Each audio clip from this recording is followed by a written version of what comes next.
Bonjour, je suis le professeur Laurent Carilla et aujourd'hui je vais vous parler des troubles liés à l'usage de cannabis.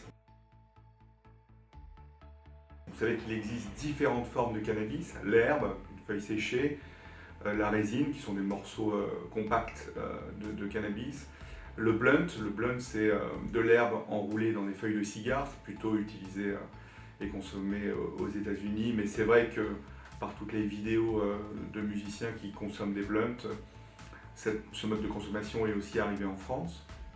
Il y a une forme rare aussi de cannabis qui est l'huile, qui est très fortement dosée et très peu consommée quand même en France. Qu'est-ce qu'il y a dans un joint? Quand on fume un joint, il y a différents éléments. Il y a déjà la fumée qui entraîne du monoxyde de carbone et qui va attaquer le sang et les muscles. Mais vous avez aussi ce mélange de cannabis et de tabac qui va donner différents éléments lorsqu'il est fumé. Donc il va y avoir une libération de benzopyrène, de cadmium, de dioxine, d'acroléine, de nitrosamine, il y a de la nicotine dans le tabac et il y a du THC, du tétrahydrocannabinol dans le cannabis qui va être responsable de l'addiction.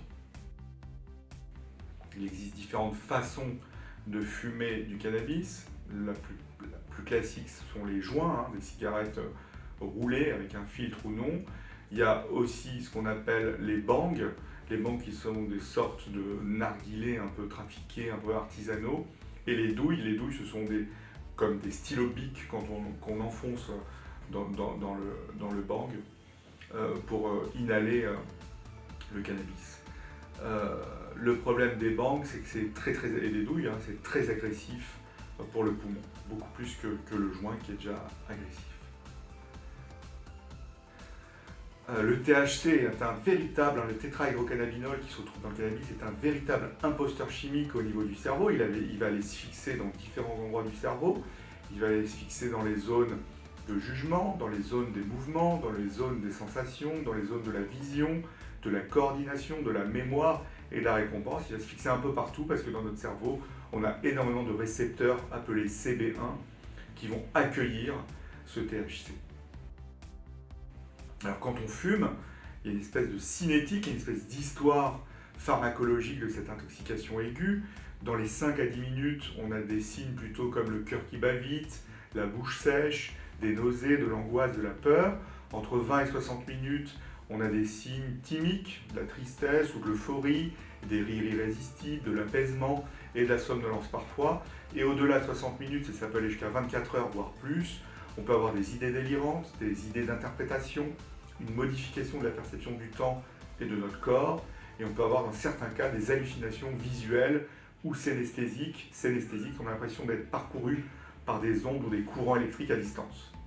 Bien évidemment, personne n'est égal devant un joint, et personne n'a tout à fait la même cinétique d'intoxication, mais en global, c'est un peu pareil pour tout le monde.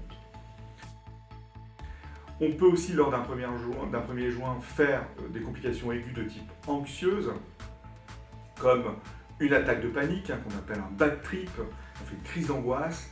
Pour certains, elle va être aversive, c'est-à-dire quelqu'un qui a fait une crise d'angoisse en ayant fumé pour les premières fois un joint, va pas refumer dans la plupart du temps, dans la plupart des cas. On peut avoir aussi d'autres complications anxieuses, comme le syndrome de dépersonnalisation. On a l'impression que son corps sort de son corps et ça dure longtemps.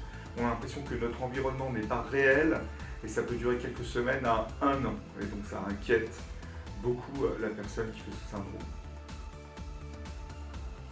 En aigu, donc en immédiat quasiment, on peut faire un trouble délirant qui peut conduire à l'hôpital psychiatrique, donc un vrai épisode délirant aigu dû au cannabis, avec des hallucinations, avec un trouble du comportement, et on va être obligé d'être hospitalisé parce que la personne délire tellement qu'elle n'a plus conscience de ce qu'elle fait, et la résolution se fait sous traitement antidélirant, de traitement antipsychotique, avec une prise en charge de l'addiction au cannabis.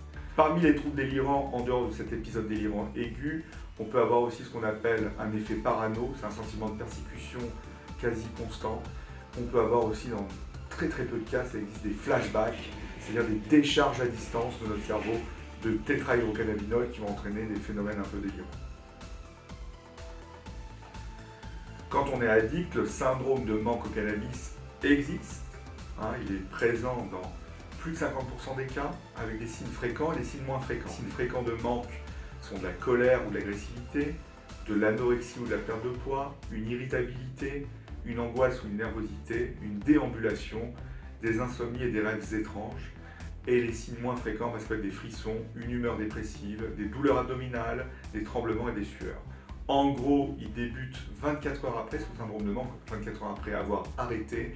Il est max entre 2 et 4 jours et il décroît à 7 jours et pour certains, il peut décroître même jusqu'à 3 semaines.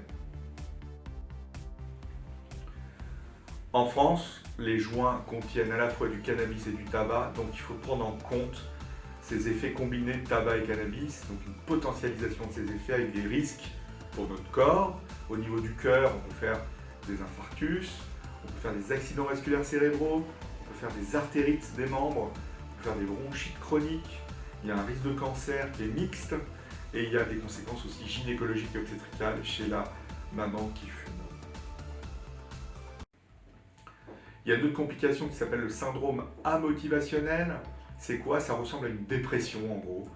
On a peu d'activité, on est très fatigué intellectuellement, physiquement, on a du mal à se concentrer, on a du mal à mémoriser, notre pensée est abstraite et floue, et on a un rétrécissement de notre vie relationnelle au fur et à mesure. En gros, ce sont des gros fumeurs qui restent chez eux à rien faire globalement. Il y a un autre syndrome qui est peu décrit, qui s'appelle le syndrome hyperémétique cannabinoïde. C'est un syndrome qui est caractérisé chez les gros fumeurs de cannabis par une consommation importante et des cycles répétés de nausées et de vomissements. Donc ces fumeurs vomissent. Et le fait de vomir les amène à consulter bien évidemment un médecin généraliste qui fait le bilan des nausées et des vomissements et on trouve rien. Souvent les explorations sont poussées jusqu'au gastro-entérologue, ils ne trouvent rien. Et en fait on s'aperçoit que un comportement conditionné de prise de bain chaud va ralentir ce syndrome hyperémétique cannabinoïde, va calmer ces vomissements et ces nausées, et surtout ce qui va calmer ces nausées et ces vomissements, c'est l'arrêt du cannabis.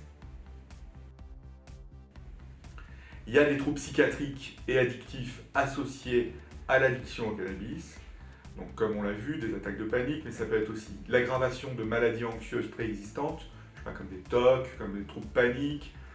Il y a des risques de dépression, de risques suicidaires, il y a des risques de troubles cognitifs importants qui s'arrêtent la plupart du temps à l'arrêt définitif de la consommation de cannabis, sauf si on est dans un système irréversible, avec des atteintes irréversibles cérébrales.